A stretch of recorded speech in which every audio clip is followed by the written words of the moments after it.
Good evening, everybody. Thank you very much for coming to our first information evening. To our first information evening, we had a little bit of conversation on the solar group, and that turned into let's talk about electricity consumption and services from Bitou. And our constituency head, Dave Swart, and also our Ward 2 councillor, was very amenable and said he'll come and chat to us, along with two of his heavies in the municipality, Eddie and Peter. Victor. Yes. So, no. In terms of, we've seen them at the IDPs, and they are really impressive when it comes to giving us the information we need. So I just want to introduce Dave. Dave is going to introduce Victor and Eddie. And he sent me a little bit of a CV, and quite impressive, I must say. We know him as the ex-mayor, but there's a lot here he never told me. So I'm going to share some of this because he also comes from a lot of knowledge in plate. And I've often had very good conversations with him where I've thought to myself, if Dave Swart doesn't know the answer, nobody knows the answer. So I'd like to just share this with you. He grew up in Vredehoek on the slopes of Devil's Peak Mountain, Cape Town, and he matriculated from Sea Point Boys High School in 1976. That's supposed to tell it. I just want them to know about it. He was in the South African Air Force from January 1977 to February 1982. In March 1982 to July 1987, he worked at Cadbury's as a sales merchandiser. And he was promoted to the sales representative and then key accounts manager. In October 1989 to January 91, he was sales manager for Nuts Incorporated. He worked in the flavour industry from February 1991 until March 2003 for international fragrances. He held the positions of sales representative, national sales manager, export manager, Sub-Saharan Africa. He started his own distributorship for flavours on the 1st of April 2003 until 2008, representing Quest International. Due to the principal company buyout by international company Devorden International, who was a partner in flavour fragrance distributor Calyx Flavours and Fragrances, he worked from 2008 till 30 June 2010. On the 1st of July 2010, he changed focus and he bought a backpack at Plettenberg Bay and moved to Plettenberg Bay. He served as the chairperson of Guest Accommodation Association and later became Plet Accommodation Association. In 2015, he was the director, or he became the director and the owner of Ice Manufacturing Company, in addition to running a backpacker accommodation. He was approached by the DA to represent them in the by-elections on the 6th of April and was elected as a ward councillor for Bitou. He was elected DA Bitou constituency chair in August 2020, and he was re-elected ward councillor in 2021 with 95.27% of the vote. He was voted in as mayor of Bitou on 18 November 2021 and was part of the ruling three-party coalition. Together with municipal manager and chief financial officer, he instituted financial recovery, a plan to move the municipality from a position of no financial reserves to an improved financial position, surplus at the end of January 2024, which was 124.2 million, with short-term investments of 98.6 million. He achieved the first clean audit for 22-23 financial year since 2016. By March 2024, the collection rate had improved from 83%, the norm is 95% in 2021, to an average 90%, with 102% collected in March 2024, highest in 7 years. On the 2nd of February 2024, he was removed as mayor of Bitou after coalition partner of local split, Democratic Congress PDC, left the coalition to join the ANC-led coalition. He's the Bitou campaign manager in the run-up to the May 24 election. He grew DA support from 40% in 2021 to 47% in May 2024. He's currently Ward 2 Councillor. His current responsibilities are, he's the DA chairperson, Bitou chairperson, member of the governing coalition in Bitou since 2024, August 26. He's Ward 2 Councillor, Bitou Municipality. He's member of MPAC committee in Bitou Municipality.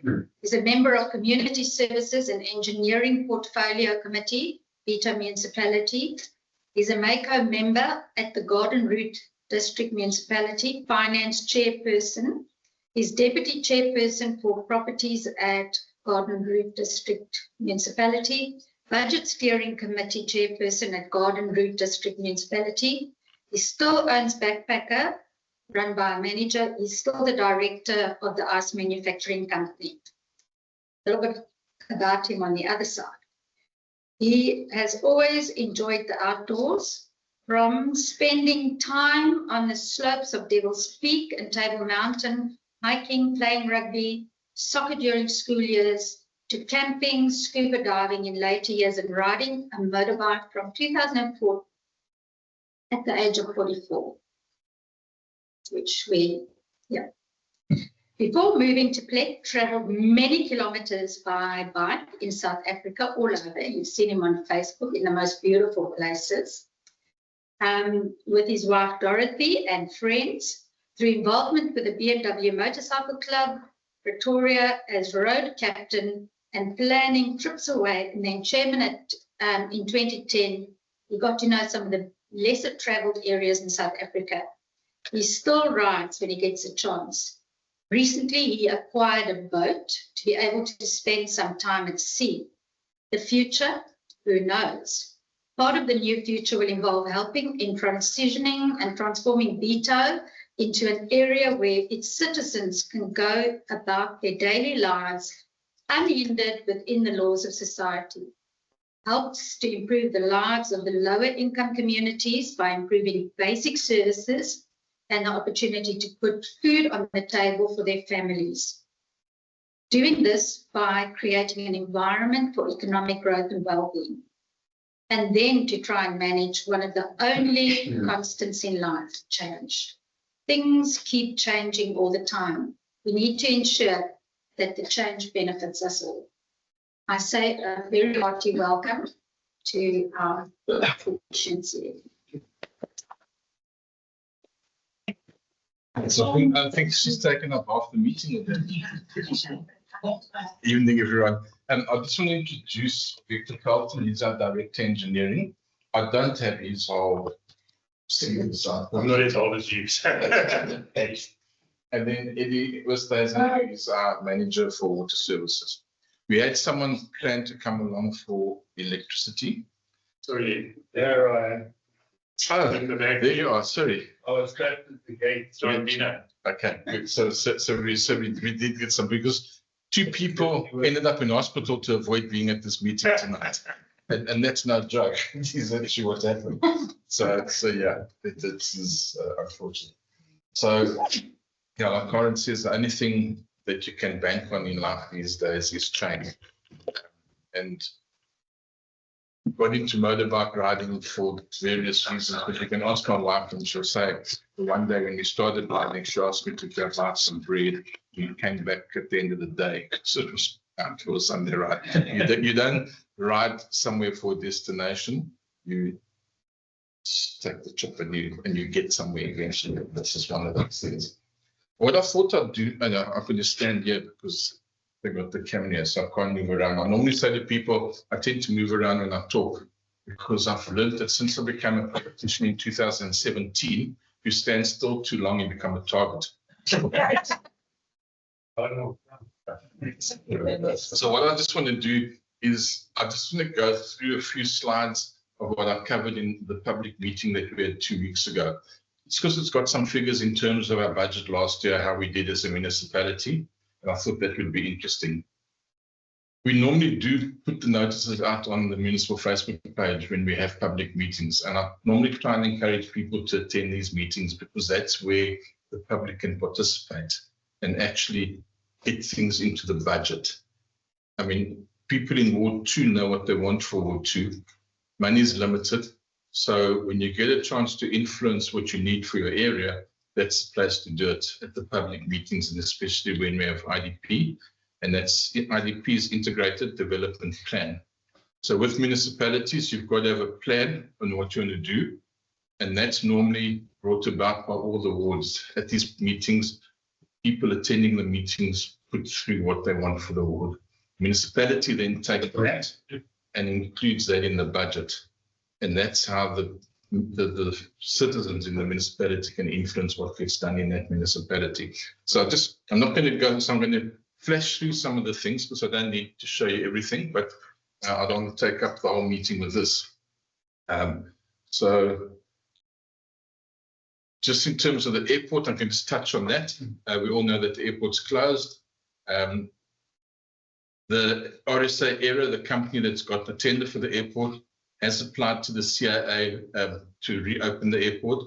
And what I heard today is that the CIA is so far favorable to opening it as a category 2, which allows normal flighting, which means people can fly in with their own aircraft and places like that can operate again. So that's just the first step to getting it back to category 5. But the priority now is to get it open, that aircraft movements can happen. Just in terms of some positions that we had a number of vacancies. We had an acting MM and an acting CFO that was appointed by the previous coalition. They've subsequently left their positions. The previous municipal manager that helped a lot with the change and helped us get the clean audit is back in office now as an acting municipal manager. There is, however, a court case ongoing because the DA took the municipality to court, saying that the payment made to him to get rid of him was illegal and they couldn't do that. Cost this municipality 4 million rand to remove him from his position, of which he got just over 2 million rand after tax. So the DA's court case is pay back the money, firstly, because he shouldn't have got it. The charges against him that the previous coalition laid need to continue because that process needs to be finished, and that he must then come back into office. So that is still in the court process at the moment. And if the DA wins that case, he will be back. So he's the acting municipal manager for now, pending what happens with that. And with our CFO, he was moved out of his position into the governance position. We're hoping that he will be back in an acting capacity now, so that we've got the same people in place in those 2 important positions as we had in the previous 2 years. So we're not expecting a clean audit this year. I spoke to the municipal manager this morning and he had a look at the finances yesterday. And he says they don't look good. And we're definitely not going to get a clean audit again. But that was more or less what we were expecting. So that's just what's happened with some of those positions. Then just in terms of what we've done. So in the council meeting in July, we went through the quarterly report for the previous quarter. The previous quarter basically covers the whole year. So in terms of income, our budget was 908 million. We fell short of that. We came in at 868 million, which was 4% under budget. So we came in at 4% under budget. On our expenditure side, our budget was 906 million. We only spent 770 million, which was 15% less than budgeted. But our employee costs are 336 million. So that's approaching a bit of the high side of things. Our contracted services like security and other contracted services was 62.5 million, which is 29% down on budget, by the way. Our bulk purchases, that's Eskom. So from Eskom, we bought 10% less than what we planned to purchase. And that also is influenced by load shedding. There's a lot of load shedding in the first part of that financial year. We still came in at a surplus of 127 million, but that's also because of the disparity between our income and our expenses. But unfortunately, The cash flow is sufficient to meet the short and medium term, but it's not good enough for sustainability. And that's a warning that our CFO gave to us. And current ratio 1.31 to 1, where best practice is 2.4. So that says that we can have enough cash to cover 1 1/3 months worth of expenditure. We need to have cash at least for 2.5 months. Outstanding debt, 273 million, which is a lot of money. Total outstanding is 335. So if you look, our capital budget for the year, this coming year is, I think, 160 million. We owed 335 million. If we had that money, we could do a lot more than what we can do at the moment. Our revenue collection should be at 95%. Then you're getting, whatever you're billing, you're getting in 95% of that. We were, as you have heard what Corin said in the introduction, we went down to 83% when we took over. It was around 83%. Our target for end of June this year was 90%, and we hit spot on 90%. So our budget to spend and income was based on us making 90%, and thankfully we managed to get the collections up to that level where we made 90% average for the year. So some months were higher, some months were lower. Earlier, Corin mentioned the 1 month we did 102%, so it's balanced out for the financial year at 90%. Just in general, I don't know how many people notice it, especially the people that get emails. If you don't print out your account and you just look at the account and pay it, you might miss the newsletter, which is right at the bottom if you scroll down. And it's a monthly newsletter that we managed to have instituted about a year ago. And what we're just trying to put in that is interesting information that people don't know. That might be when we have property valuations coming up, the customer service desk, things about recycling, just interesting things that have changed month on month. It's not the same every month, but just for information, because people always say, we didn't know, we don't get the information, we don't know what's going on. And that way, some of that information we can at least get to people. We've got a collaborator app that you can put on your phone, that if you're walking and you find a pothole, on that app, you can geolocate, it geolocates where you are. You can take a photo, you send it straight to the municipality. Within a minute, you can report it. And then a few minutes later, you'll get a reference number. So it'll be on your phone. And if in a month's time it hasn't been done, you can go and have a look and say, I laid this complaint, this hasn't been done, this is the date, I'll put it down, and here's a reference number. And someone can go check and see why someone hasn't done something. And it's really been put there to make it easier and to make sure that we can deliver proper services to people. And so to prevent people phoning in and maybe an operator doesn't log it or something to that effect, the app does all for you. So I encourage people to, as far as possible, load it on your phone. It's very easy to use. Once you've registered and everything, it is really easy to use. We can have property valuations taking place. Every 5 years, all properties are revalued. So the process from now is for the contractor that's got the contract for the valuation to go around and value properties. Every single year, there are people that say we weren't notified. And anyone that's got an account should get notified because the valuations are sent to the account. So what we're trying to do now is to try and pre-warn people. If you don't get it by the end of the year or the first quarter of the year, ask for it.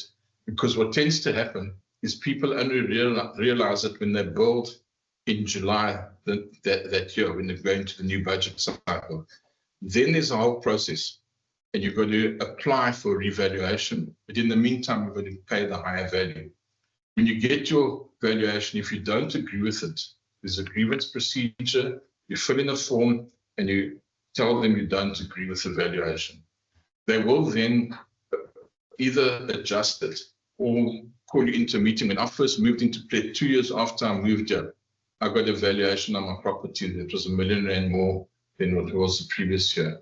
I lodged the grievance. They called me and I had to appear before the tribunal, and I told them why I thought it was wrong. And they eventually only gave me 100,000 rand valuation increase. So the system does work if you lodge the appeal.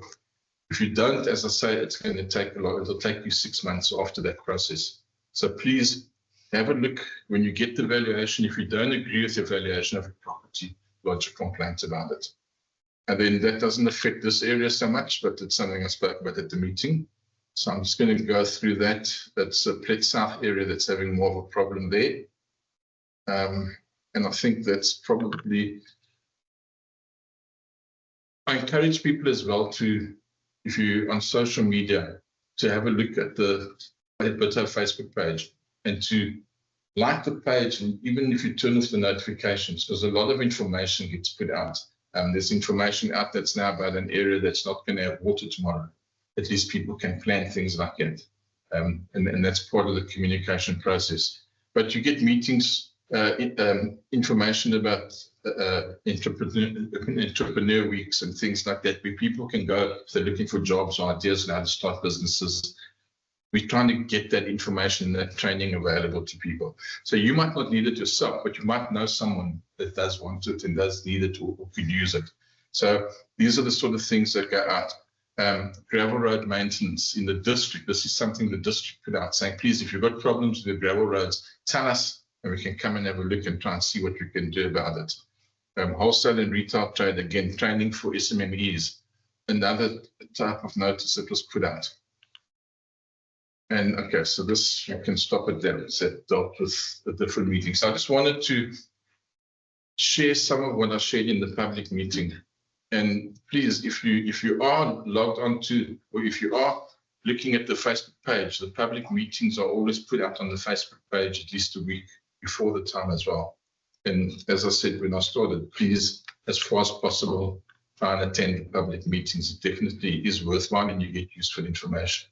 I just wanted to go through some general things before I let Victor explain a bit about the engineering and what happens in terms of our water, our sanitation.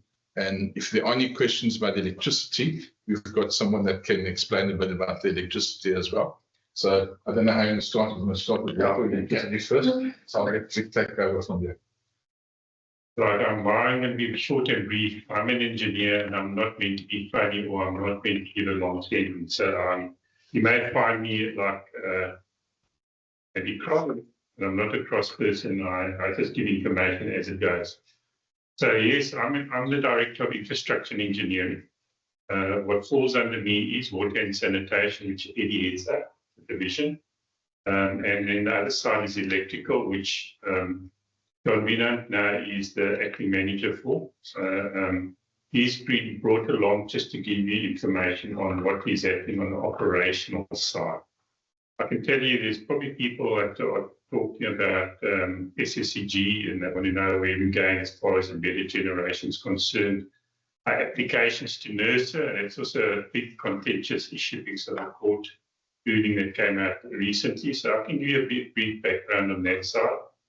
I'm not too sure if John is fully afraid with that. He's shaking his head vigorously, so he's not. But those are the two divisions that fall under me. But I also have road and stormwater. I also have a fleet, which is just in the back, isn't it, riding around. And then I've got another division which is called the PMU. People say it's project management department or division, but it's actually a program management unit which looks at contractual matters, especially in terms of the GCC, General Condition of Contract, published by a couple of entities and bodies. I won't bore you with it, otherwise you're going to fall asleep. So that's my scope itself. I'm going to just assist John here on the court ruling. Court ruling is saying that the model calculation that was which NASA said is valid and legal. They used that model. We used it also initially, but the court said that that cannot be, it has to be a direct cost of supply. So what we charge you is going to be exactly the same what we incur as expenses. We know what expenses we got. We do the calculation, so that is the cost of supply. We will charge you, and myself, because I'm also one of the users of electricity in the area.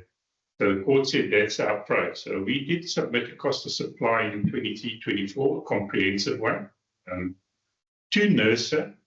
However, something in the court ruling, they didn't include Bitou, but we got confirmation from NERSA to say, yes, we acknowledge you submitted your comprehensive cost of supply. We should have been included in the list, but we one of a couple of municipalities that wasn't.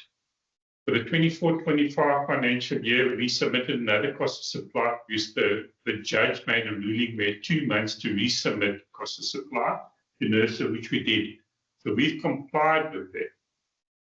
Unfortunately, some of the sector departments or government departments aren't really quick in their response. So we're still waiting for response on our 24-25, our current financial year application.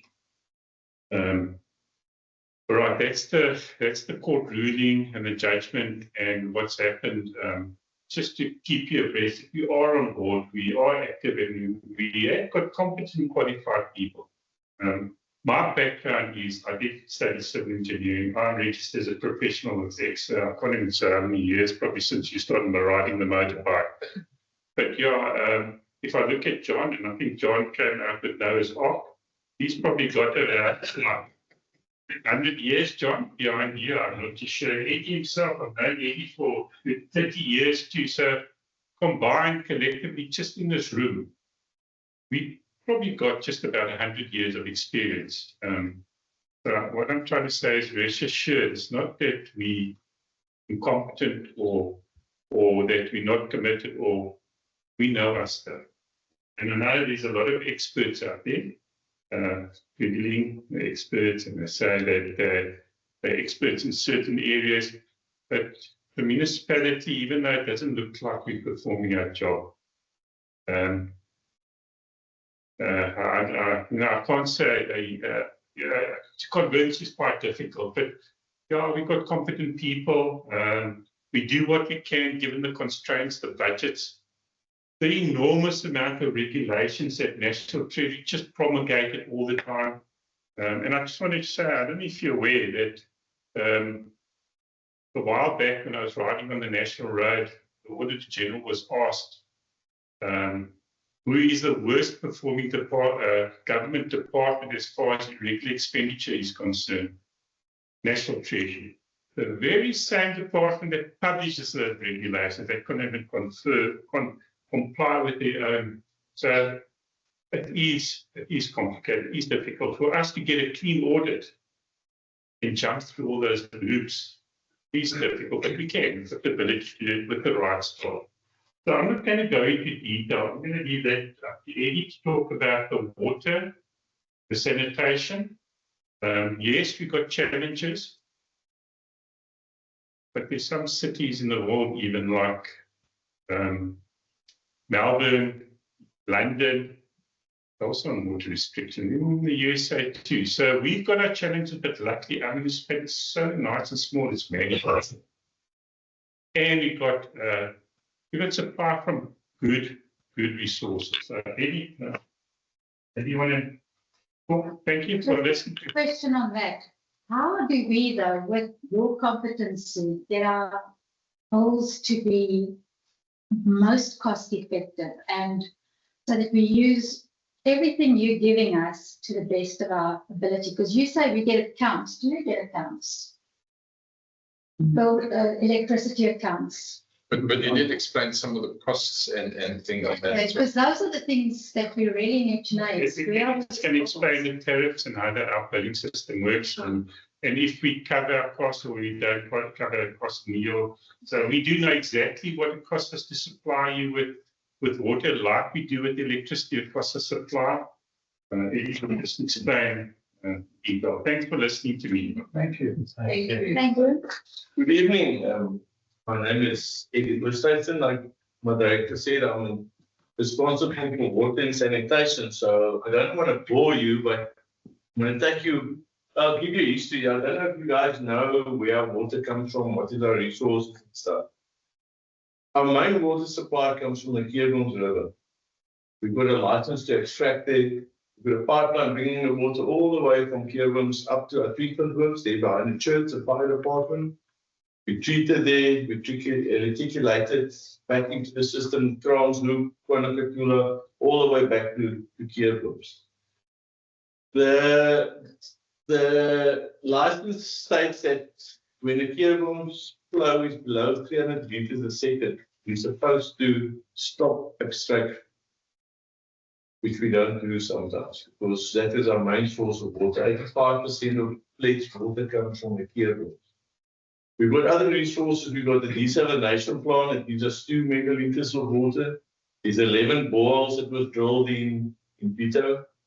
Unfortunately, none of them are operational. I only started here in December 2022, and I thought I'm coming to everything is in place. Utopia, to my shock, I discovered there's lots of outstanding stuff. So the desalination plant is a source of 2 megaliters. We've got 11 boreholes, which none of them are operational. We've got the Roodefontein Dam. The boreholes, if they're operational, will give us roughly about 6 megaliters a day. The desalination plant gives us 2 megaliters, 2 million liters a day. The Roodefontein Dam will last us, if we pump continuously out of that, 3 months. So I'm a bearer of bad news, but somebody needs to tell the community this. When I got here, we used to have a private company who operated desalination plant. We paid him 180,000 rand a month, and the plant only worked December, January, February for 3 months. The first December when I got here, the plant wasn't operational because of breakdown. So in June we cancelled. The contract came to an end. So I went to council. I said, we'll operate the plant ourselves. There's a guy that was a young gentleman that was employed from when the plant was built. So we're trying to get him onto our books. Last December, we got the plant up and running. The municipality, we ran it ourselves for a couple of months. So is that the plant at the bottom of Felton Valley? Yes, there near the Beacon Hall Hotel. So there's challenges there too. The plant is still not registered with environmental affairs. There's lots of challenges, but I'm just putting it so that you guys know what we're in for. We got in January 2023, we got grants from Western Cape, the government for generators. So most of our treatment works got generators, backup power, so we can produce water, purify it and distribute it during periods of droughts. I mean, of load shedding. I don't know if there's any questions or shall I just go ahead? So the water that comes from the desalination plant, does it get pumped to where? It goes to Brakloof. We can either pump it to the treatment works up here, or we pump it to Brakloof Reservoir there where the old refuse site was. Yes. Or distribute in that area. In that tank, but there's a holding tank. Yeah, the reservoir there. The treatment work capacity at pledge is 27 megaliters, 27 million liters a day. On average, we use about out of season 12 megaliters a day. In season, it goes up to 17, sometimes 19. So if we need to take 85% of that water away when there's a drought, it is in big trouble. What is the plan for boreholes? The boreholes, there's 7 boreholes located in Kwanakatula. Some of them are within RDP properties where there's the yards being used as cattle. I mean, they're totally vandalized. And the boreholes have lots of iron and manganese. So that's a different treatment. It's quite difficult to remove iron and manganese out of water. When you pump it, it will look like this. But once you use washing powder with like caustic soda, it oxidizes the iron and manganese. That's why your clothes get brown or black stains. So it's very difficult, and it's a different process to remove iron and manganese.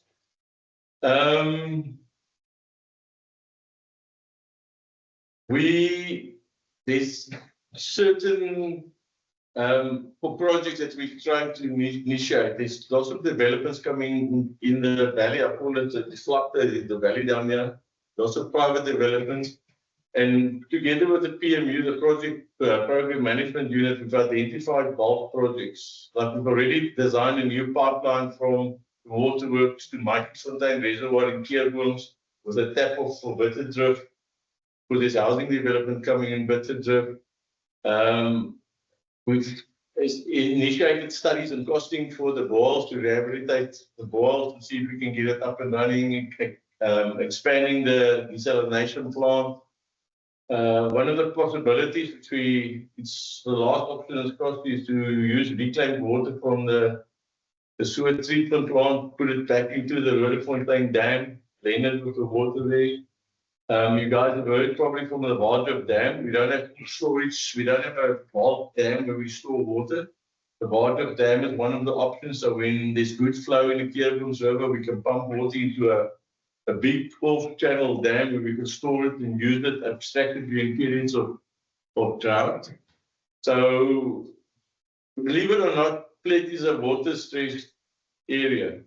We come from Kouga, from St. Thomas to Jeffreys Bay area, and we get water at the Kouga Dam, which catchment area as far as Union Dam. Union Dam is just across the mountain here. So we are lucky that we did not have to implement strict water restrictions like in other areas. So now I'm going to be the bearer of bad news. Bitou's water tariff. The normal person pays 460 rand, includes availability and 25 liters of water, 460 rand. When you start using 26 kiloliters, you pay 10 rand 89 per kiloliter. The first 25 kiloliters cost you 8 rand 98 a kiloliter. The scary part is the cost we need to use, but it costs us to use 1 liter of water is 15 rand 20. So water we under recover on our tariffs. And there's no incentive for the person who wants to save water. You pay 460 rand for your 25 liters of water. If you wanna, there's no incentive to save, cut your bill, or there's no punitive measure for the guy who wastes water that he pays higher charges. I mean, other municipalities, the first 12 liters cost already 15 rand. I mean, in Bitou, we pay 8 rand 89 a kiloliter. So water is cheap, yeah. Unfortunately, when we look at the consumption per capita, it's excessively high in South Africa, but and we got to bring it down. If you think a kiloliter is 1,000 liters, so for 25,000 liters for a household, it's a hell of a lot of water that people use. I mean, average household where I come from, you better to get to 9, 12 kiloliters a month. People use up to 56.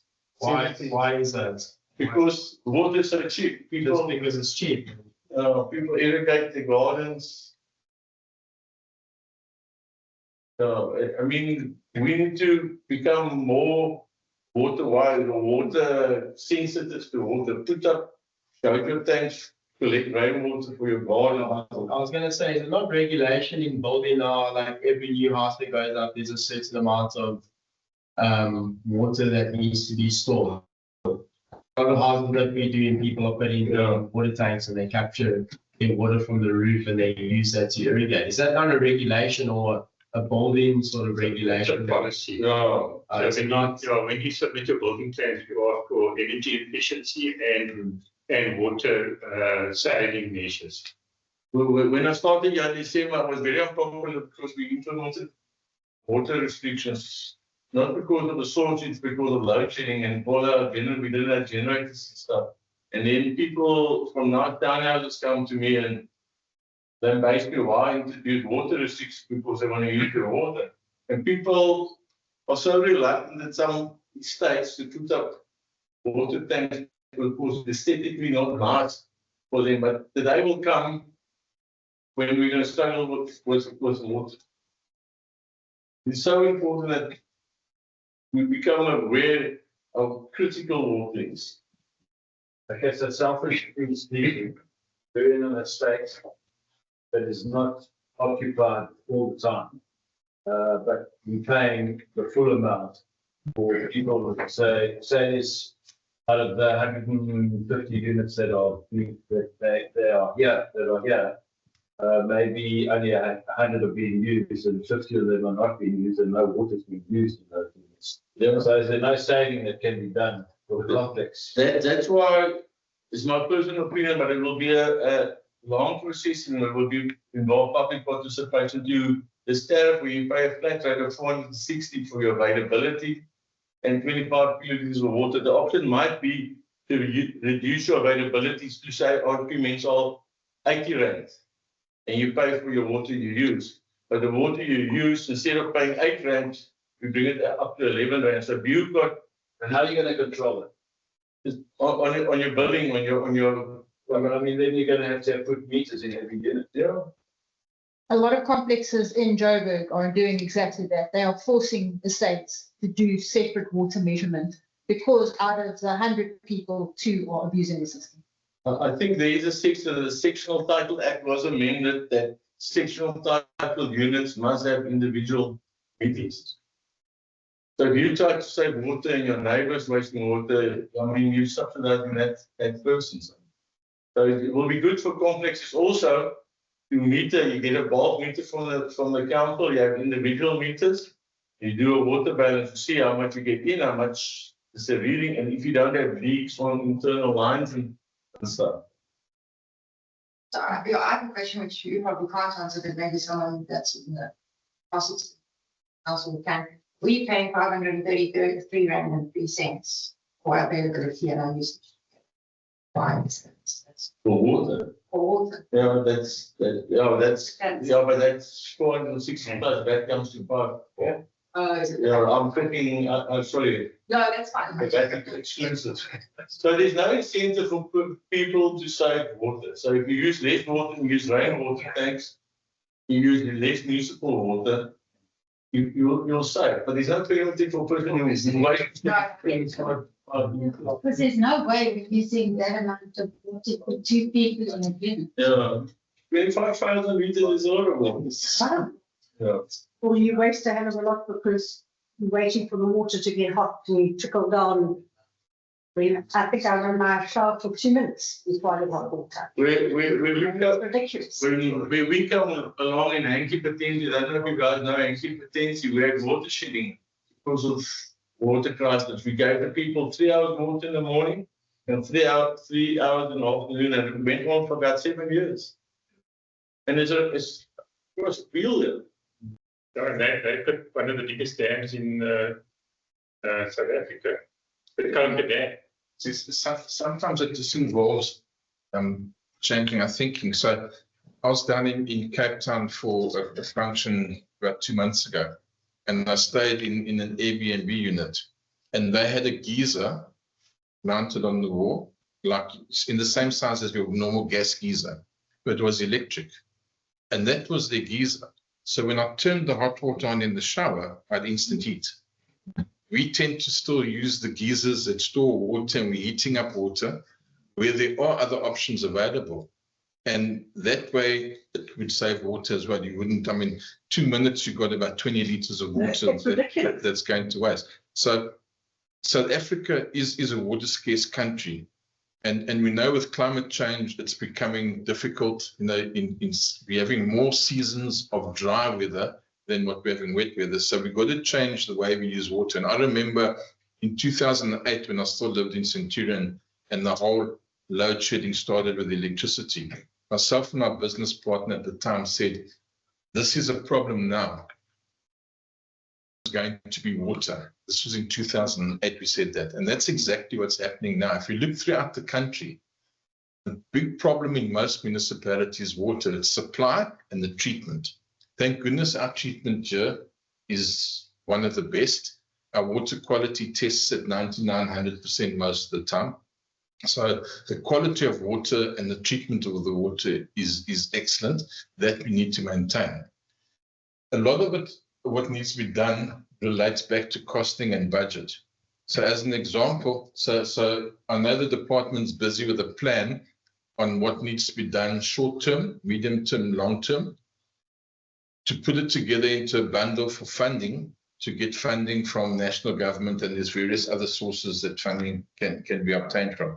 So that's part of the plan now to maintain the water. But I think the message Eddie's trying to get across, if we don't all play our part, we could end up with a problem. And as an example of how easy it is to survive with controlling water use, and Corin mentioned that one of the businesses I've got is an ice factory. So I live on a 7-hectare farm outside on the airport road. I don't have municipal water. I don't have a borehole. I've got a small earth dam that fills up with rainwater, and that's it. I make 150 tons of ice a year. I don't have water. It's all from rain tanks and harvesting when it rains. And how do you clean it? Filters. Let's just check what the I can guarantee you it's better than the bottled water that you get. So on that, it goes. I've got a cement dam that's got a rubber lining, and I've got a swimming pool pump on that. That keeps it. So our first few years that we lived there, the only filter that we used was through your normal filters. Since we've got the ice factory now, it's cycled, so that takes you down to 5 micron in swimming pool. Then it goes through a glass sand filter, and it goes through the normal filter, the carbon block. Yeah. It goes down to a 1 micron. From there, it goes to a 0.32 micron, and then through a UV light. So if you find anything wrong with the water, I sell that with a filter, so you can also get one from. okay, great. No, but the thing is, what I'm trying to point out is that the rainwater, if people harvest the rainwater, it will supplement the water and reduce their account. But as Eddie says, the way we've structured our water in Bitou, 25 kilolitres a lot of water. Maybe what should be happening is should only be 2 or 3 kilolitres, because then there's an incentive for people to use less, like what's happened with electricity. The more electricity you use, the more you're going to pay, and then the wastage will stop.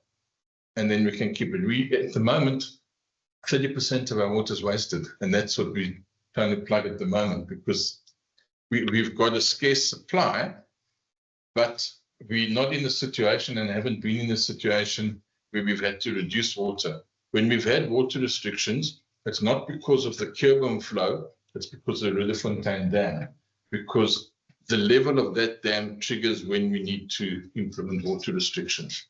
So even though there's a water restriction because the dam level is running low, we could still be extracting what we can extract from the Keurbom's river.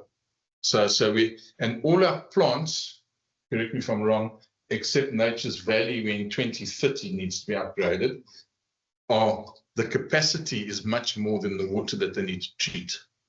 But I know Nature's Valley is busy with the dam there as well. So I'll go through some of our budget figures for this year just to show you what's going to be done on water and what's going to be done on electricity in terms of what we're spending our budget on to plan for future uses, because that's what we need to do. With an expanding town, you've got to plan for future uses of water, and that's what we're busy with as well. Is that solar? Is that part of the plan? Or? Yeah, that's part of what we're doing. Okay, so I just wanted to, we're paying 100,000 rand a month for sewage. Why would it be that high? Is that what you're paying? Well, the complex. Yeah. Okay, that Eddie could probably answer. I don't know. I've been checking into the tariff structure for sewage. The bad news is, you know where all this is. So like treatment versus the back there. That plant is designed to treat 6.5 megaliters of storage a day, with a peak of 9 megaliters over the festive season. That plant is overcapacitated, so we need to upgrade it. It costs us 282 million rand. All our bulk projects that the council referred to, which we put in the packet now, comes to 1.6 billion rand. And that's that we can't do it out of our own pocket. So we must have cut a bit off.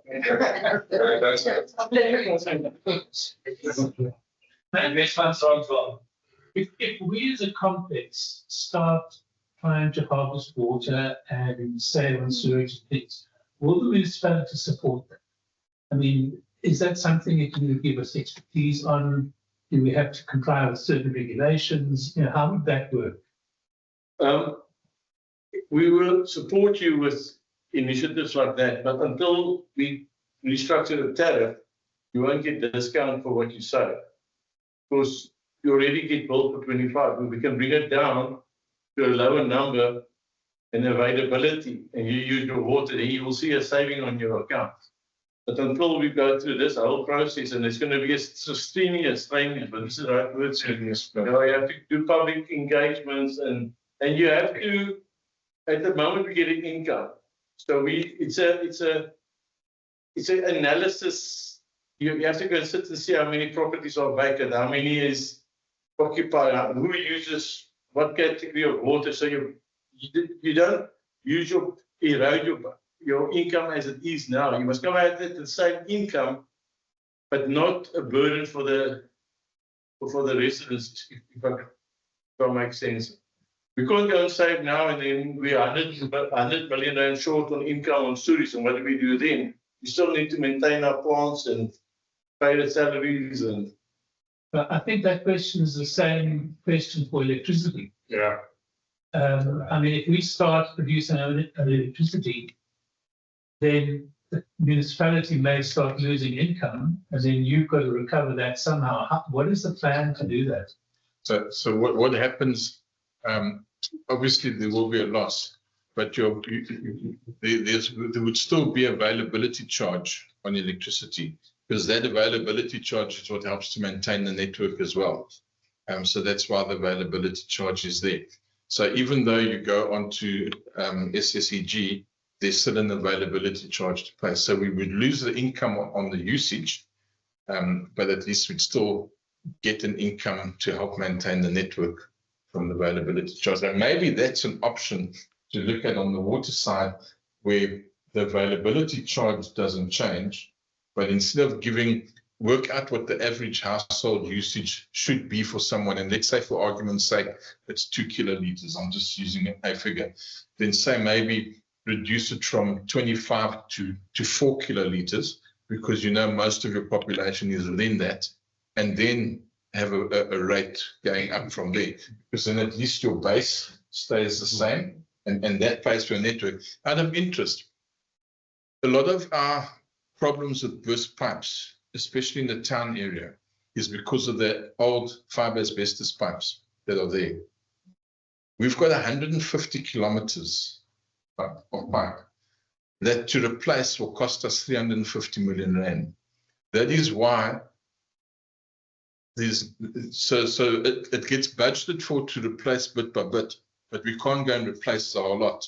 And that's where a lot of our water losses come from, because we don't know how many of those pipes in the ground have got a crack in it that we're losing water from that we don't know. It's only when the crack gets bigger that we find there's a problem and it bursts. So what they now do is when there's a burst, they don't just repair that, they repair a section. So slowly we're getting through all of it. But that just shows the balancing act that there is as well, in terms of new things that need to be done and maintenance on what we have to try and fix or to repair aging things. And you'll see, I'll show you some of the budget figures just now. In terms, you'll see on there for Kwanakatula, there's a budget to fix the sewage pipes there, because when they built some of those areas, they didn't use the correct thickness of pipe. So now we find that there's too much sewage for the pipes to be able to carry away. And that's why you have a lot of overflows and breakages there. So now we've got to go and find money to replace those pipes, because no one wants sewage thrown to their backyard. So one of our councillors has got that problem at her house. And it's going to be a long fix for the municipality in the next 2-3 years. So what she's now had to do at her cost is rent a piece of land next door from the municipality and build a little wall there to stop the sewage flowing through our house. Now, no one wants to live like that. And as a municipality, we have to correct it, but we need the money to do it. So it's a balancing act to make sure that we're planning for the future, because you can't turn people, if someone comes here and buys a piece of ground and says, I want to buy a house, how do you say no? You've got to plan for that and allow that, but you've got to try and manage balance that you have as well is you've got people staying in RDP houses that are living below the poverty line that they've got. You're for indigent, so they're getting 5 kilolitres of free water. So they're getting 5 kilolitres of free water. We're getting 25 kilolitres of free water. So already there is a bit of a disparity there as well. That maybe is not fair, but that's regulation. They get 50 units of electricity free and 5 kilolitres of water free. That still gets paid for because there's a cost for the municipality, and some of it gets reimbursed through the equitable share, but it's still a cost to the municipality. So we've got to make sure that we've got enough development happening that outweighs any development in RDP houses. Because if we have RDP houses being built and no development, eventually we subsidizing the RDP usage and we've got no income to subsidize it. So there's a bit of a balancing act to play there as well. So you've got to have development to grow, you've got to have development to create jobs, but you've got to plan it properly because, as I said, we've got 150 kilometers of pipe to replace within the budget somehow, plus plan for the development and make sure we've got enough water supply and sewage reticulation. So it's been properly managed. When these two gents joined us, it was probably not well managed before then, because we then found out that the water supply pipeline from the Keurboom's River to the Roodefontein Dam that had been built 10 years earlier hadn't been working for 10 years, and no one knew it until they found out. And then when they did find out, they also found out that the pipe actually stopped 150 meters short of where it should have stopped. So that's a pipeline that had been put in with pump stations and everything, and the pumps are gone. The pump station's gone. So what we thought was there, and someone from Ratepayers Association still said to me, David, but we've got this. I said, no, we've just found out we don't have it. The pipeline's there. It's 150 meters short, and that's it. There's no pumps, nothing. So that's going to cost, probably about $1 million if we need to get that done. From South Africa. 15 million. Okay, there you go. So that's something that was there at some point, but when it disappeared, we don't know. But that's the sort of thing that they walked into. We had a desalination plant that was not working. There were 5 boreholes we replaced that. So that had to be done. And you may remember at one time, year before last, was it, when we dug up in the lagoon? Yeah. If someone one day saw, why is the municipality digging holes in the lagoon in front of Beacon Island Hotel? That was to replace the boreholes because the water level was low enough then that they could do it. But that's the sort of thing that they walked into, and that when we came into office in 2021, had to address while trying to turn us around financially as well. So yes, we still have 11 boreholes that aren't working, but we're working on getting them working. Not all of Plet's water comes from this water treatment work. Some of it comes from Curland. And that plant's busy being upgraded at the moment as well, which I'll also show in the figures now. And it's 40 million over 3 years that's been spent on that one. But that's from big funding. So there are those plans going forward so part of Plettenberg Bay, part of Bitou is looked after from the Curland side, and the rest of it is looked over from town. And their extractions not from the Keurboom's River, their extractions from the south. The wastewater treatment works in Curland, there's no water treatment. That's from the Bitou. Yeah, from the Bitou. Yeah, it's from the Bitou. So, sorry, my question then is, how come the capital expenditure was 300 million less than budgeted for? If we need to spend all this capital on getting stuff done. No, capital expenditure was 130 million. Whatever it costs. Why was it so low? Why we had? Sorry? That's all we had. No, but it was under budget, you said. No, yeah, but there's other spending as well. So capital is one portion of it, and you've got your overheads and non-capital items that are in there as well. Staffing, security. So you got your total budget, And part of that, you've got your capital budget, and that's for That's capex expenditure. Yeah, capex expenditure But your figures showed that you were under budget. on total budget, not capital. It was on the, Sorry. that was on the overall. Anyway, budget. that's another trade. On the trading side. Yeah. The trading. Just another stupid question. What are these reservoirs here on our property? What are they used for? The one is called, we call it Archwood, and one is called Brackenridge. We pump water from the treatment works in here. One reservoir feeds Brackenridge.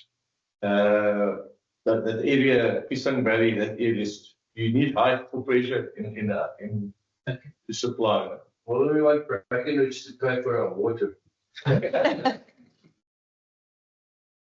Just on the new developments and whether it's commercial or big residential ones like EU and shopping centre and so on, do you have a hefty bulk infrastructure charge to those developers that they've got to pay towards upgrading your services? Are you sting them quite hard? That we can answer because that's your limitations inside of it. Yes, yeah, it's a difficult one because there's a lot of expectation. People say, yeah, the also in place, why do we have to pay augmentation development charges? The residents that have been here for longer than I have, in the East been here maybe 2 months shorter than me, municipalities. And every municipality I go to, I could explain what augmentation and development charges are. So a developer comes in and says, yeah, I want to develop this area. And then I say, yes, okay, you've got to contribute towards our existing infrastructure. So that is our wastewater treatment works, our water treatment works, our pump stations, our substations. Sometimes, what I'm saying, sometimes the developer says, yeah, but they're there. And I say to them, look, but that belongs to the public at large. They pay forward for that. Now, you're going to have to contribute so that when development happens preceding us, then there's still capacity. Otherwise, we run out of capacity. So, and it's not a municipal thing, it's national regulations. If I recall correctly, they come back 24, 5 years ago, where municipalities had to start implementing augmentation charges. So it is a necessity. All municipalities should charge it. And it's beneficial to the community if you want it to develop and the economy to grow.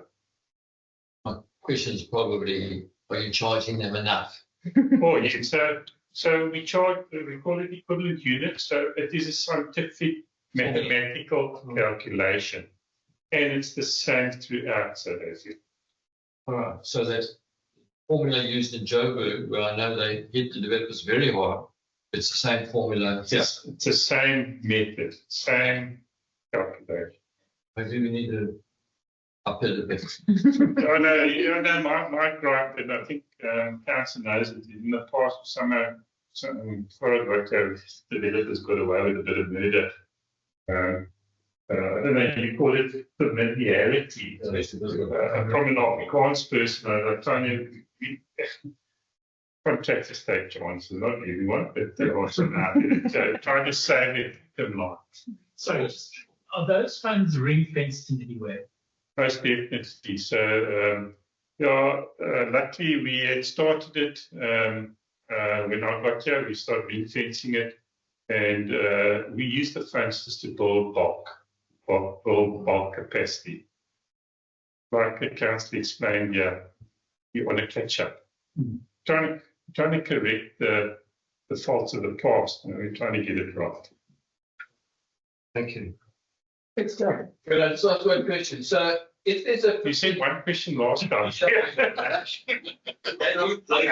Inquisitive person, I gentleman was moved to uncomfortable. To relax. So if somebody builds a 50 million rand house in BGN, okay, and what did they pay for service as it moves on? All right. The tariff. Yeah.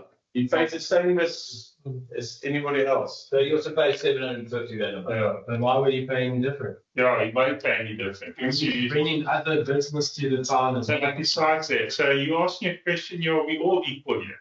Sorry, but then how many lose? And the charge is the same. The house that's got 11 rooms. Oh, no, then that's different. The usage, Zoning. that's zoning, a different usage. That will be charged differently. Okay. But a normal residential house, it will be the same. In where I come from, we had a hydraulic fluid tariff, which is linked to your water consumption. So we must first sort out the water meters and stuff. So you can reduce the tariff of water, and you use your water consumption. You pay per rata for that for sewage. So the more water you use, more sewage you flush, so the higher. So that's another stream, a revenue stream, and also to force people to conserve water. And a lot of the sewage regulated here. As an example, so I've got a backpacker as well. So my backpacker is zoned residential, but I've got relaxation and permission to run a backpacker business on the property. But the rates, the service charges I pay are business charges. So my water usage is business rates. So I don't get the free 25 kiloliters. I pay from Rand 1. And my electricity is also business rates. It's not the normal household scale. So there is difference. Rates also.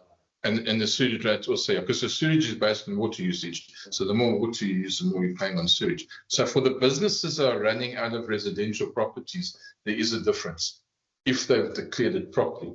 Now, that is part of the revenue enhancement program that we're busy with. What we have found out is that some people, some businesses are paying refuse collection for residential at residential tariffs, where they should be paying business, because business usually gets more collections during the week than the residence does. We're finding that over the years, people have bought properties and then they've built on them, but we're still billing them for vacant stands. So somehow with the valuations, that hasn't been picked up. And it could be that there's a disjoint between town planning, because you need an occupancy certificate to move into a place. But then why doesn't our finance department know that the building's been built? So these are some of the anomalies that we're coming across, and that's why we've got the revenue enhancement program in place. Not to penalize people, but to make sure everyone's in the pot. Because if everyone's in the pot, we don't have to have increases, high increases every year, because we're getting more revenue in. And that probably contributed a lot as well to us making the 90% collection as well, because we're getting more people into the pot as well that are paying what they should be paying. So it's a whole. Can I just ask another question? A complex like ours, do we have a municipal services agreement with the municipality? Or is that, how do we control our number of collections and et cetera, et cetera? Yeah, so it's, what we do now, so I don't know how old the complex is.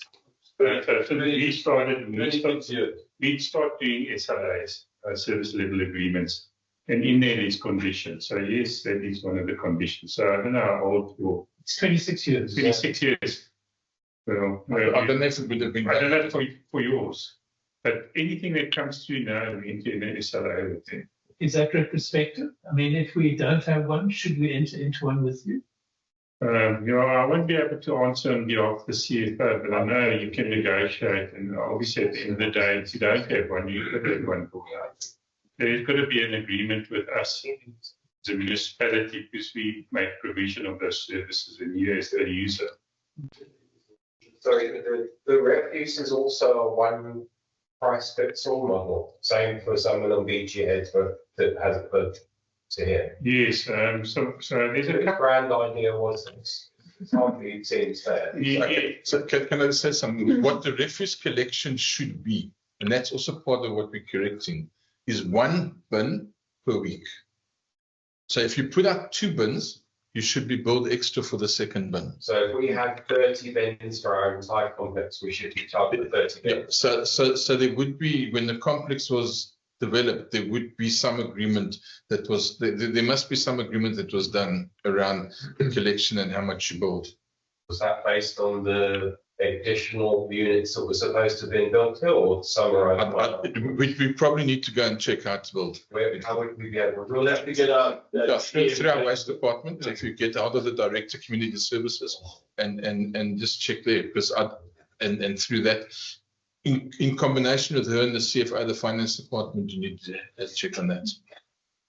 I just wanna, this is all very interesting. I just wanna go the route of the electricity as well. Is that the same thing as the water? We get billed for an amount, usage, and then we get billed after that for the electricity. It's a bit more difficult. So your basic charge on electricity depends on whether firstly you are prepaid or not, what your circuit breaker is, if you've got it, and you can correct me now if I'm wrong. No, So, you're on the right track. yeah, I can't remember what the minimums of some of the breakers have changed, but if you're on, say, for instance, a 20 amp breaker and you go to a 40, your charge on the 40 will be more, your basic charge on the 40 will be more than the 20.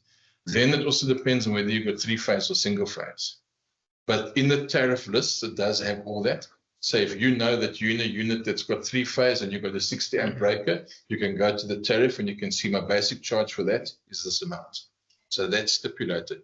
On the usage side, that's the same for everyone because that's based on NERSA rates that you have to apply for. But you remember a number of years ago, they introduced the quantity reduction system where if you, well, the increase, not the reduction. So for your first 50 units, you pay X amount.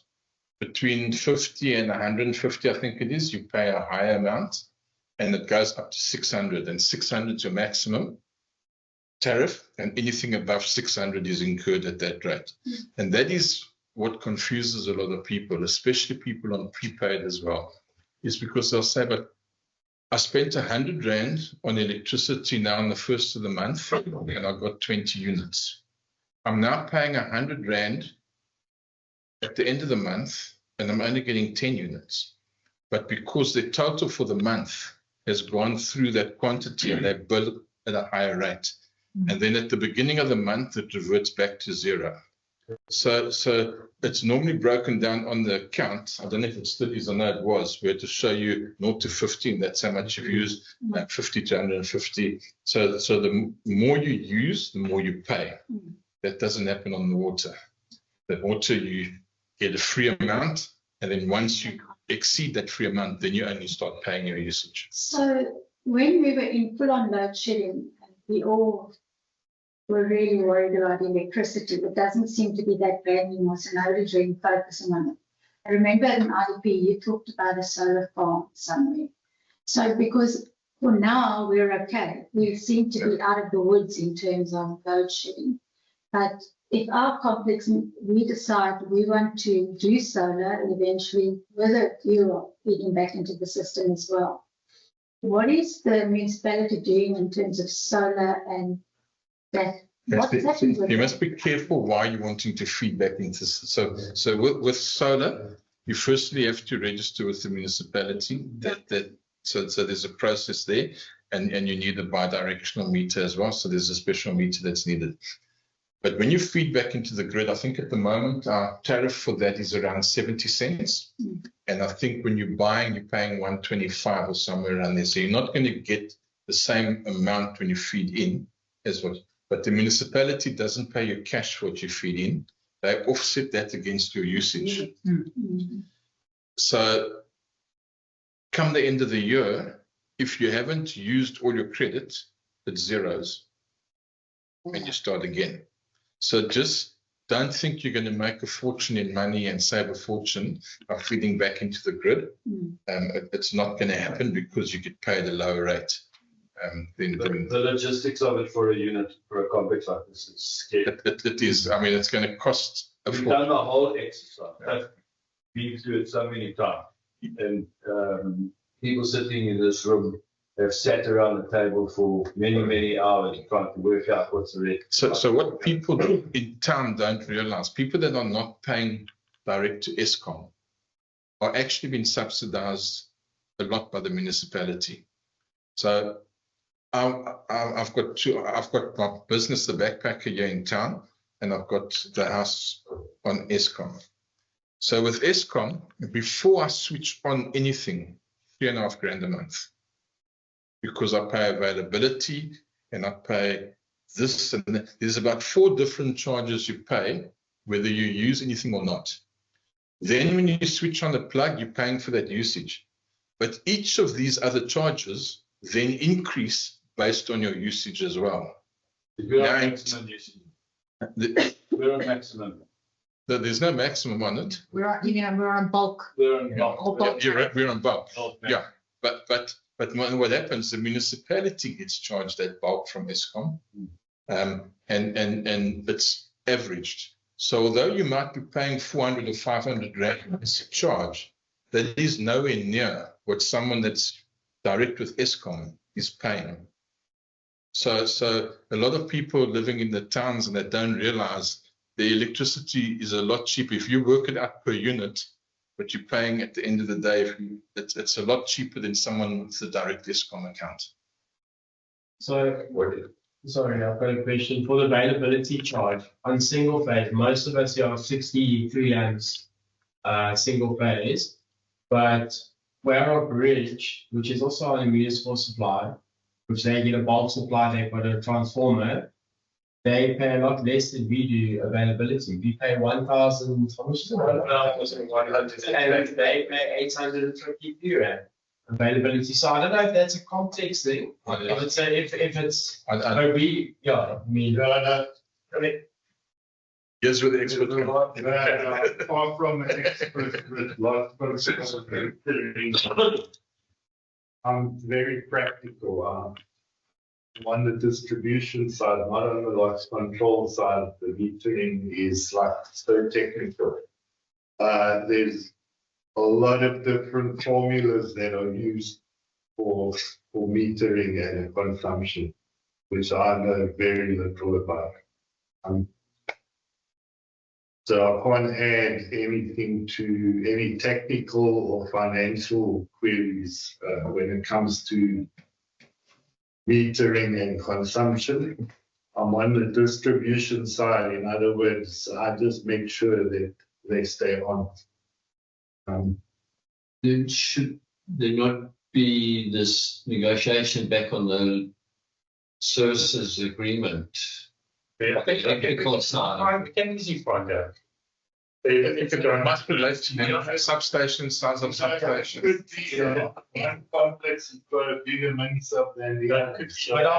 we've got one mini sub here. I'm not sure on how many kVA it is, but I would imagine that Warrock Ridge has a much bigger and maybe even 2 mini subs for Warrock Ridge for the size of it, the size of the houses. I mean, we've got 63 amp single phase. Those houses are, the consumption of those houses are much bigger than what we have here. So it's just strange that in this complex, we're paying almost 300 to 400 rand more per month on availability charge, which with the water, it's complete standard for everybody throughout the whole of Plek. But for some reason, we're paying quite a bit more per month. Off that, I haven't got the answer, but I can go and have a look. But is that a municipal? Because we pay the municipality directly for our availability, or do we pay the complex and then the complex pays for the bulk supply? I think That's how it should work. Yeah. We pay the complex. Yeah. So is the complex just charging us extra? Sorry, Tron can actually answer that. We get one bill from the municipality, and take property management then dissipates that bill and bills us accordingly. So if you look at the demand charges that we get charged, it ranges between probably 195 kVA demand to up to 395 kVA demand, of which you pay 275 rand per kVA.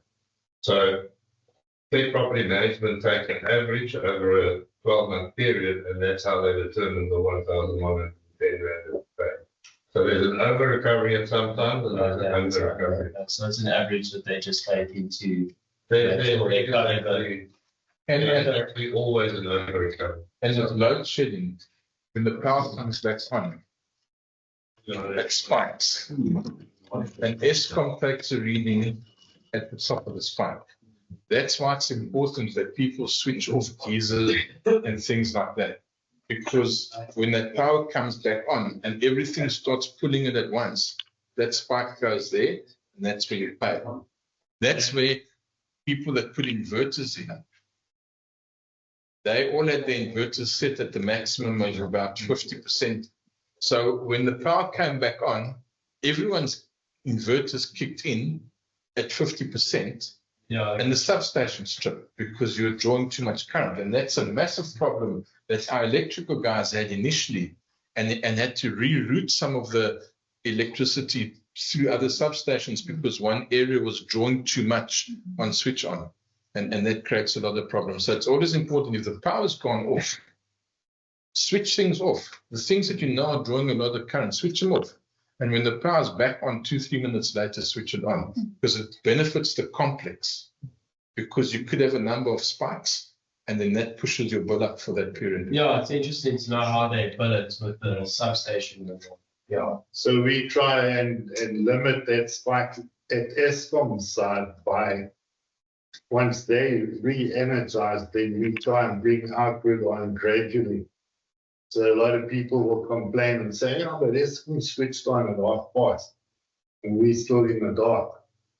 And that's because we're staggering the load. The switch off. We're adding the load on gradually to try and avoid that. But now with Eskom sort of being quite stable, and it has been for 160 days, whatever it is. If it really did not actually come back into play, the whole load shedding and that, I mean, then surely we wouldn't have this problem of spiking. So things should then average out then. But anytime the municipal could have some downtime. So whenever your power goes off, But not as much, not as. Sorry, I have a question. We actually have gotten a group of owners together where we are investigating ways to stop that massive spike because yes, we do have a lot of units with inverters and things like that. Is it worth our time still actually doing that? We're looking at things where if the oven's on, the geyser's not on. You know, at 5-6 o'clock when everybody comes home and all the ovens go on and the tumble dryers go on and the things like that. Is it worth our time to still do that? It would be, because your maximum demand would come down. That maximum that is ready. So one of the main things you want to do is all the geysers have got 4 kilowatt elements in them. We want to bring them down to 2.5 kilowatt. Every single geyser must be 2.5 because that's the big one. Because that clicks in, every single geyser clicks in when the power comes on and stop moving up. But I just say more than that. And we've been told we can almost drop it by a third. So another way you can drop it, let everyone change their setting to 55 degrees instead of 75 degrees. Yeah, that we've done. We've done that already. I think we can tell the plumbers that they have to put it at 60 degrees. So we have dropped it. Yeah, so A really more stupid question. What is this? Why are we paying this charge? What am I getting for my 1170? I don't even get 1 kilowatt of electricity. is that the basic charge? Yeah. What am I paying? I never paid it when I lived in Joburg. That charge didn't exist. But they must have had some basic charge. There's no basic charge for electricity. You pay for your usage only and water as well.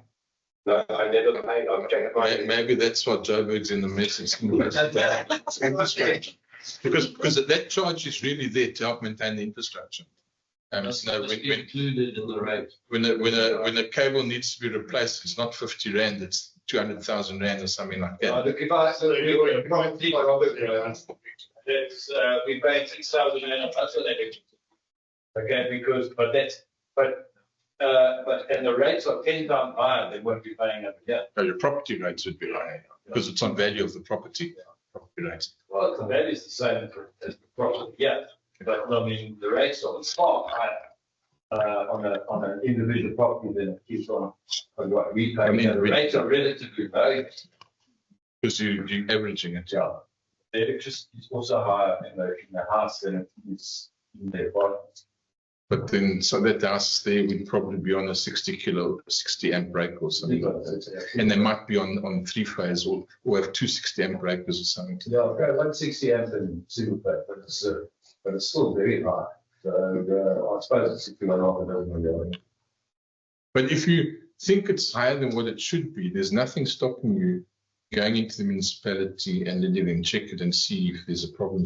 And a lot of places can run off lower. When I moved into the part I'm on, I had a 50 amp breaker and I reduced it to 25. So my basic charge dropped. So if you think and you can check it from your account, if you're using less than what your breaker is, drop the breaker to a lower one and you pay less basic. Yeah, we must just check that because, I mean, I'm an electrician, that's my trade. So yeah, 60 amps is way more than what we need for these flats, to be honest. I mean, we can run a 60 amp supply for a house in Wayrock Ridge, which is got pools and 2 geysers and underfloor heating. And I mean, okay, to a point, you know, before we have to go up to the 3-phase. But I mean, we should be probably on a 45 at the most availability. You're going to regret the fact that you have arrived tonight. We know what you look like now. So, I mean, we don't need to be on 60 amp availability here, and we're getting charged for 60. So that's a 1945 load drop. So that's something you need to check. I don't know if there's anything in regulations about complexes that might be different or not. No, you have to go through your body group. Yeah, I just raising the point that but you know, every flat doesn't need a 60 amp supply. Yeah, it needs a 25 at the most. The problem is you said that if you bring it all down, do it a little cheaper. Yeah, sure. Because we need someone that understands electricity to help it. Yeah, sure. Google only takes you that far. Google's dangerous. Comes to electricity, Google's dangerous. I just want to tell us, we all on 60 amp breakers on our duty board. So you see, so some of the apartments are all different because some are triplex units, some are simplex units, some are duplex units. So you know, on a triplex unit, there's 3 geysers in there because there's 3 apartments. So I mean, you have to have 60 amps for that. But Yeah, that's the ones that are spread out in balance. And that burst and burst and burst. But then they should have their own DB boards as well. It's not. Yeah, there's one. What they've done is they split up they've got a separate DB board just for this. Okay. And that's linked to your apartment, to your main switch. Okay. And then that main switch is linked to your meter. Okay. And then balance reads the meter and sends the charges through. So we're paying the 1010 plus the usage. So a triplex unit like I've got, we paid 4,000. But I think that's something we can discuss in complex. I think these gentlemen. No, that's not. Yeah. the budgeting. Yeah. Perfect. And are you still fine for I'm okay. all good? All right. TV's not. Oh, he's looking for the remote.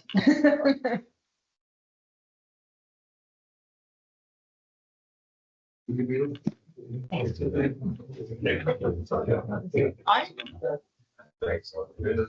green. Yes, do that.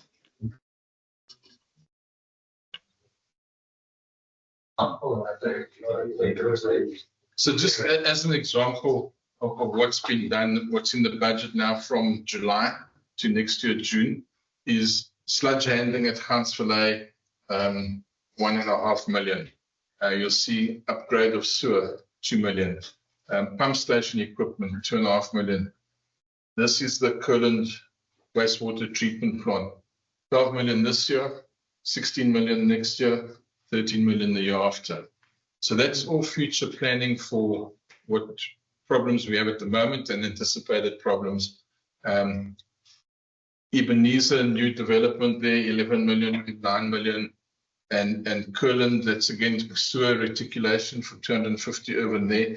So just an example of so the total budget for the year for water services is 46 million, almost 47 million. That's part of the capital budget. And 41 million for next year. So just to show you the type of things there again, is pump station equipment, tools, replacement of AC pipes, 2 million. Nature's Valley Reservoir. So I mentioned earlier that the one place that's running close to capacity 2030 is Nature's Valley. So plans are in place already now to capacitate that, and that's to the tune of 5 million. So, and that's available on the municipality website. In council meetings, when you have council meetings, the budget's normally done in May, and that's available for the public to have a look at as well. And these are the sort of things we go through in the public meetings per ward as well. And you'll see it tells you which wards are affected. In a lot of places, it's all the wards. A lot of things happen in town, like the water treatment works, that then goes out to all other wards as well. So it gives you an indication of where the money has been spent as well. One of the things that the people in Keurboom's are often on about the electricity is replacement of they have a lot of power tripping because the capacity of the generators and the stations there are not adequate, and as soon as there's a slightly higher load on, it trips. So that's part of what's also been upgraded. So it's just so for electricity for this year, we're planning to spend 29 million, next year 38 million, and then the year after 24 million. And you'll see, I did see electrification for Keurboom's here somewhere when I went through it. I think it's 1 million this year and 2 million the year after. But that's just an indication of where we're budgeting, what we're budgeting for, to make sure that the electrical network stays the way it is, it doesn't get worse, and that we can cater for any growth that we have as well. So I'm not going to go through it in detail, but I thought I'd just show the water and the electricity part of it. And then our total capital budget, I think might be then at the top, if I can just go to the top.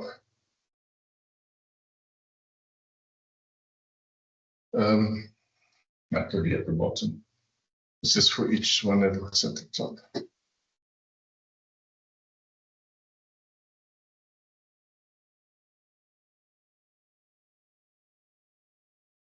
So page 108. Total capital budget 193 million.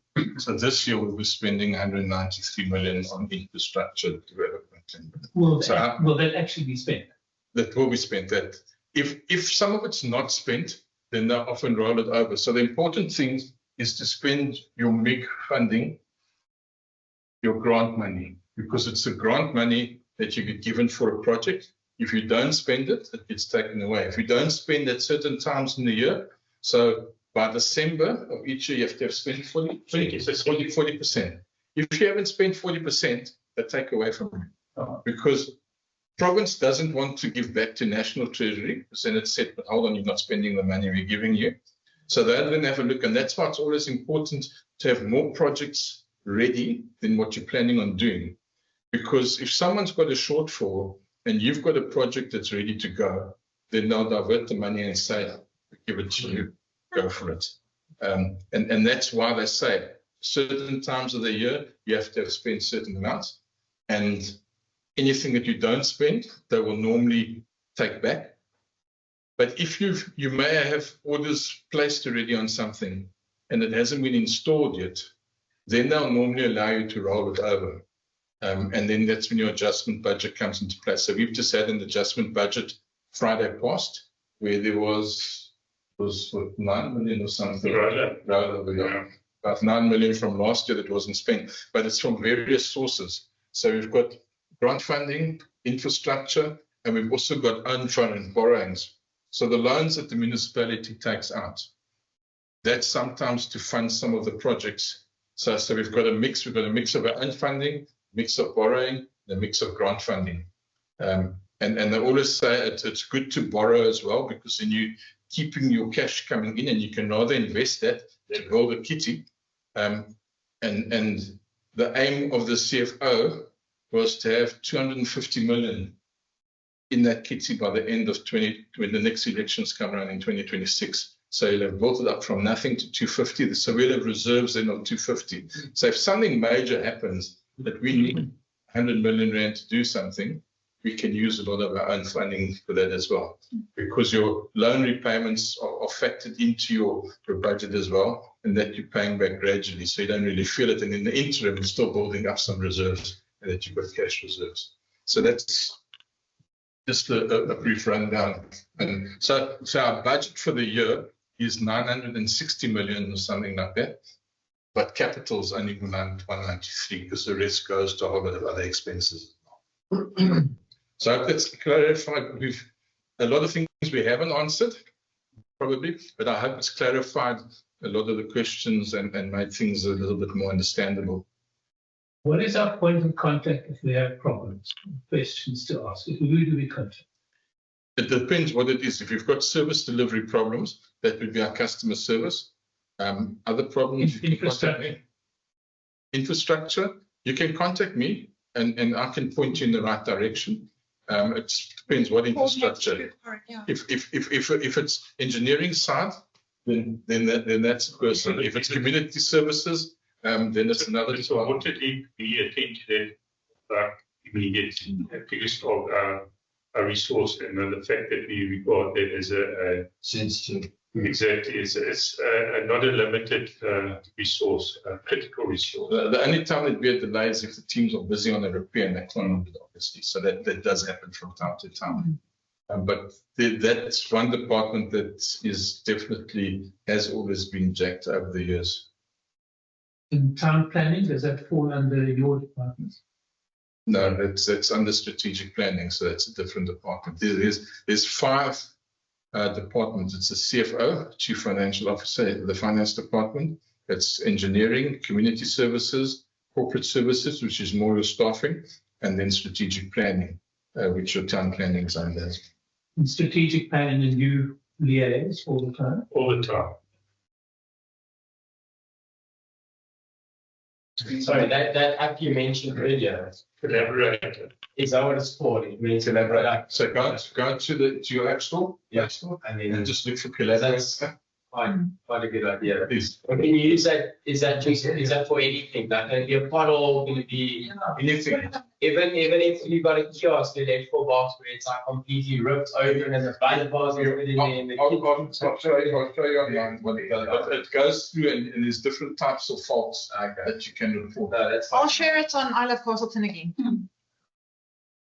So yeah, so it's brilliant. yeah, that's a good idea. Great idea. Are you all satisfied with your responses and your questions? Anything more you'd like to ask? I would just like to thank you for coming tonight and spending time with us and giving us your private time, because this has really helped us a lot and it's been very beneficial to hear these things. You have mentioned stuff that is pretty much, we don't realize the level at which you guys are wearing. So we appreciate that and we thank you for your effort and everything you do for us. And yes, from all of us, thank you for coming. Yes, thank you.